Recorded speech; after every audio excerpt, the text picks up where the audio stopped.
ఏ విధంగానైతే మన ఇళ్లలో మనము టీవీ కొని దాన్ని ఏ విధంగా వాడాలో అందులో మాన్యువల్లో ఉంటుంది. అదేవిధంగా మన యొక్క మనిషి జన్మ ఏ విధంగా వాడాలో అనేది ఈ యొక్క భగవద్గీత పుస్తకంలో ఉంటుంది. మానవునికి ఇది ఒక మాన్యువల్.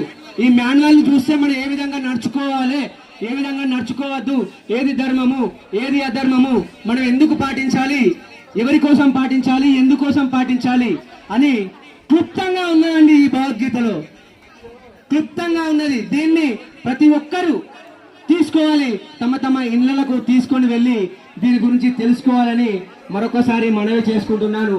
మీరు ఇది మీ ఇళ్లకు తీసుకోకపోతే మాకు వచ్చే లాభం ఏం లేదండి. మేము లాభం కోసం రాలేదండి ఇక్కడికి, మీ అందరికీ సేవ చేయాలని ఉద్దేశంతో మా గురువు గారు ఆశీర్వదించి పంపిస్తే మేము వచ్చామండి. మీరు ఎన్నో ఖర్చు పెడతారు, ఎన్నో రకాలుగా ఎన్నో విధాలుగా ఖర్చు చేస్తారు. కేవలము ఈ యొక్క భగవద్గీత గురించి మరొక్కసారి ఒక అడుగు ముందుకేసి ఈ భగవద్గీతను మీ ఇళ్లకు తీసుకొని వెళ్ళి దీన్ని పాటించవలసిందిగా మరొకసారి మనవి చేస్తున్నాను.